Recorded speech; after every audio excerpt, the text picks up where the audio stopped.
ધોળકા તાલુકાના કોટ ગામ ખાતે વરસાદી પાણી ભરાતા જનતામાં રોષ। કોટ ગામના નીચાણવાળા વિસ્તારોમાં પાણી ભરાતા લોકોની ઘરવખરી પાણીમાં ગરકાવ। લોકોના ઘરોમાં કેળસમાં પાણી ભરાયા, તંત્ર દ્વારા કોઈ કાર્યવાહી નહીં। સૂત્રો દ્વારા જાણવા મળ્યું હતું કે કોટ ગામના સરપંચ વતી તેમના પતિ વહીવટ કરી છે આવ્યા હતા, પરંતુ વરસાદી પાણીનો કોઈ નિકાલ કરવામાં આવ્યો નથી। વરસાદી પાણીએ નીચાણવાળા વિસ્તારના 50 થી 60 મકાન તારાજી સર્જી છે।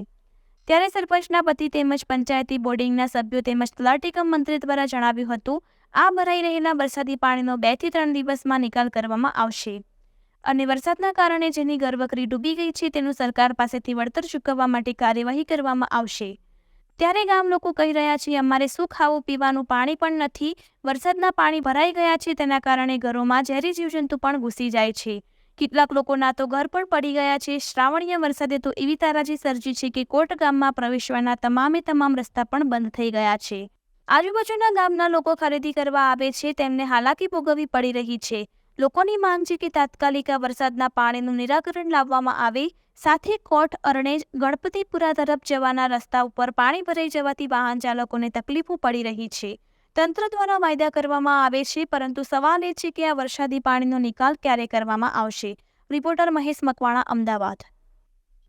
પાણીના નિકાલ માટે આપણે બે દિશામાં જે અવરોધો હતા તો સતત 3 દિવસથી આપણે જીસીબી અને મજૂરો દ્વારા જે પાણીના અવરોધ હતા એ મોટા ભાગના દૂર થઈ ગયા છે અને ગામની અંદર જે 2 દિવસ પહેલા જેટલું પાણી હતું એની અંદર અત્યારે ધીરે ધીરે ઉતરવાની શરૂઆત થઈ અને અંદાજિત 2 થી 3 ફૂટ જેટલું ગામના ભરાયેલા પાણી ઓછા થઈ ગયા છે। ગામના 70% મકાનોની અંદર જે પાણીનો અંદર ભરાવો હતો એ બધાનો અત્યારે ખાલી થઈ ગયું છે અને અત્યારે પાણીનો વ્યવહારો ચાલુ જ છે।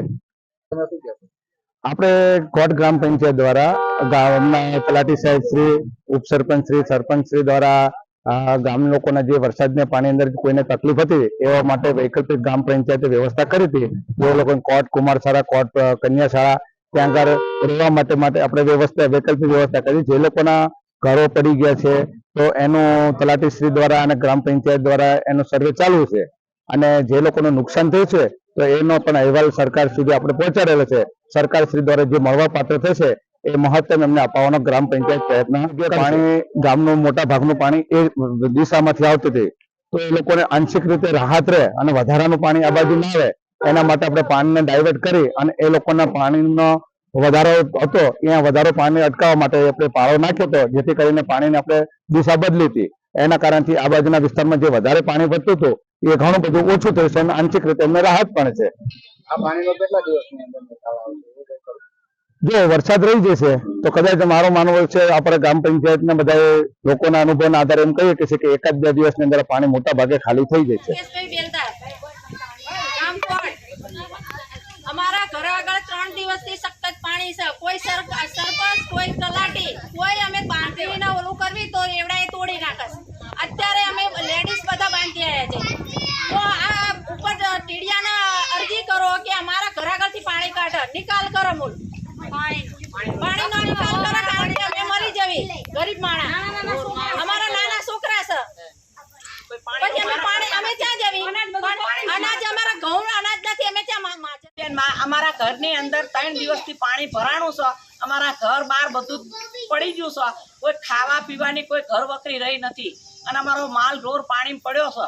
કોઈ સગવડ અમારી કરતા નથી, સરપંચ કે કોઈ ગામના આગેવાન કોઈ અમારી ધ્યાન દેતા નથી। મારો માલ બધો પાણીમાં બેઠો છે, અમારા છોકરા નાના કોઈ પાણી પીવાનું નથી અમારે ઘરની અંદર, કે અમારા ખાવા અનાજ નથી રહ્યું, બધું પાણીમાં પલ્લી ગયું છે, કે વસ્ત્ર નથી રહ્યું। મારા નાના છોકરા વસ્ત્ર વગરના ફરે છે, ખાવા ગામ જતા રહ્યા ઘર મૂકીને, આખા ઘર પૂરા ભરાણા છે અને સરપંચ ગામનો આગેવાન જોઈ ગયો છે, કોઈ પાણીનો નિકાલ કર્યો નથી। તો તાત્કાલિક તમે આવો, અમારા પાણીનો નિકાલ જ જોવી અને અમારો જે સામાન બગડ્યો એનું અમને ઘર પાણી ભરાણો છે। કોઈ ગામમાં કોઈ નિકાલ પાણીનો છે નહીં, બરોબર?